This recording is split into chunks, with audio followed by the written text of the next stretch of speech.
In this video, I'm going to share how you can do a minor tweak to how you're setting up your plating and see massive improvements on speed, and I've got the math to prove it. Justin here from Repertoire. I've spent years at Michelin-starred kitchens, and I'm taking those skills and I'm sharing them with you. If that sounds good, I would really appreciate a like and subscribe on this video. All right, plating. In a sense, it's taking prepared food and moving it into a vessel before it gets to a customer. It's as simple as that. The sauce swooshes, the quenelles, the height building, all of that is a flourish, but at its core, the moving is the verb that I want to focus on, and that's the metric we're going to measure in this video.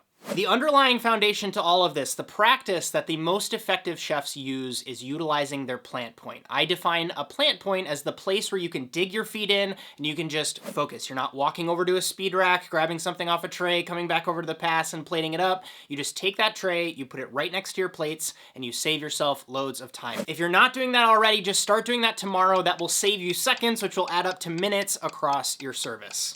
And the two ways that we can utilize our plant point in plating is by using either a column layout or an arc layout. So let's start with the column layout. Maybe you have experience doing this, maybe you've seen it on social media, these really large events or kind of like guest chef dinner, four hands kind of collaboration things, these large plate ups where chefs are doing like 50, 75, 120, 200 plates at a time for like a buyout, a catering project. It's like 7 tables lined up side by side. It's just a sea of plates. Have you seen those on Instagram? What I want you to notice is, what do you usually see? All of these plates are perfectly arranged next to one another, and what does everybody do? Everybody walks around with a tray, plating the food in an assembly line style. They're taking something from a tray or a hotel pan or a rack or something, and they're just taking it and putting it onto the plate. And what I find is this is phenomenally unproductive, because you're literally working with one hand tied behind your back and out of use. You put the tray or the deli container or the hotel pan down and use both hands. And we solve this by creating a column in between plates, and we can use that column to work more effectively. I can just stand here and then go whoop, whoop, whoop, whoop, whoop. Depending on the size of your vessel, this might be every 8 plates, it might be every 4 plates, it might be every 15 plates if you're working with like little tiny like intermezzo kind of bowls or cups. But what I want you to try next time you set up your pass or when you go to plate is utilizing a column layout with these plant points in between the plates so that the people who are involved in the plating can work as effectively as possible. Try to think, this is the landing spot, this is like where the helicopter lands, this is where the ingredients go that we're going to plate with. I did promise I would have math to share. I did create a chart. I wanted to shoot a separate walkthrough just because I wanted to get in it with the number nerds just to show how each layout has different speed properties and how this can save you time. So in this hypothetical example, we're doing a buyout. We need to get 80 plates out at the same time. And this is for the people who say, Justin, I can't create more counter space in my kitchen. We only have 4 tables available. So consider that like 4 sections of a pass or something like that we have available to put plates on. If we were to do the traditional spread out layout where every single square inch of those tables we try to put plates on, we can fit 10 plates per table. So you might be doing that math. You're like, okay, that's 40 plates. That means that we have to do 2 rounds of plating in order to get 80 plates out. So as the first rounds are getting finished and they're getting taken by food runners or front of house, or maybe even chefs are running the food, the next round of plates is getting staged. That's the type of event that we're talking about here.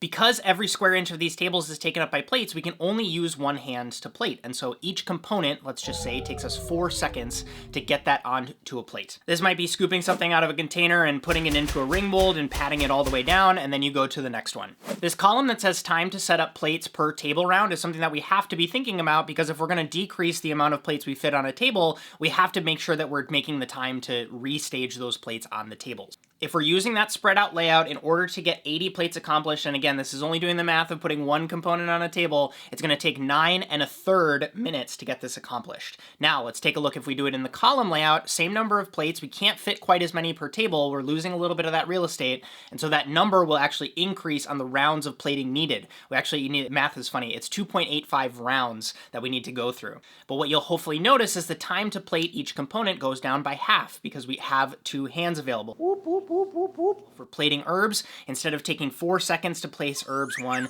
by one by one, you have 2 hands available, you can do it twice as fast. Depending on how many times you're doing this and number of courses, this actually adds up over time across your week. If we run this equation, the total time that it takes us, actually we decrease our plating time by 10%. But the real kicker where this really landed for me was, what if we did have enough tables? What if we actually made it so that we didn't have to do multiple rounds? And I know most people aren't doing 80-person buyouts every single night, so to make this super practical, cell, if we did have enough tables and we didn't have to do as many rounds of resetting things up, this is where the time savings really get unlocked, and you'll see the last cell, time with enough tables, it's a 30% time savings. That's what we're talking about here. All right, I'll go back to other Justin to talk about some of the benefits and what you can do with that extra time. Okay, I hear you. Maybe you're still not convinced. Let's scale this down. Let's say we have one pass in front of us. We're picking up 12 bowls of, let's say, this mackerel dish on our menu. It's grilled mackerel, king oyster mushrooms that's grilled, pickled turnip, and a little bit of dashi vinaigrette. How do most folks arrange plating up 12 plates? A 3x4 grid, right? 4 rows, 3 columns. It's a slight shift, but what you could probably be doing is doing 6 on each side with a column down the middle. And this plant point is clearly defined in the middle of that layout. This works especially well when you have a setup when you have one person on each side of the table plating, and you can just have a staggeringly productive output with this setup because all the ingredients are in the middle. You can just bang it out together. And yes, you're right, you could do the math just like we did with the 80 plate buyout to figure out how this can potentially affect your plates per hour output, but I would prefer to do a much more qualitative approach. It just feels better to plate like this. Once you start to adopt this, plating any other way just feels unproductive. It's become just a weird pet peeve of mine to see someone holding a tray in one hand and plating with another hand, because it's not like I don't like this person, it's just I want them to save time, I want their customer to enjoy their food faster. To really make this as universal as possible so you can start to use this as soon as tomorrow, some of you might not have the opportunity to have 2 people on the same countertop across from each other plating. And so another variation on this is the arc layout. This follows the same principles, but this is for those kind of one-sided plating setups or solo stations. So picture the plating setup that's like up against a wall, or there's a pass on one side and the opposing side is like the range or something like that. So you use the same plant point, you have the same strategy of using both hands, but the layout is more of an arc shape than a grid. So most plates and bowls are already round, so we're not losing any benefit of having perfect 90-degree angles anyways, so why not make it possible to do more with the same amount of space in front of you? And so this works especially well for plate ups that require a la minute slicing of things, because you can, and I've done this at dinners myself, you put a cutting board inside of the arc, and then you plate everything, and then you just slice, and then you can just kind of like divvy it out in kind of like a clockwise direction. What's cool about this is if you have a rectangular pass that you're working off of, you can actually use the top corners of that pass as part of your workflow. Because if it's in an arc, you're going to have dead space on the top and the bottom. And so instead of having that just be wasted space, you can have incoming mise en place go on the top left, you take it, you put it on your plant point, you plate, plate, plate, plate, plate, and then when you're done, those finished containers go on the top right. And that becomes super efficient for you. You work left to right, and you can expedite, you can keep your ticket somewhere in the bottom corner, and you can just all work on it at the same time. All these time-saving little tips, this feels like when Formula One people are just like trying to shave microseconds off of their race times.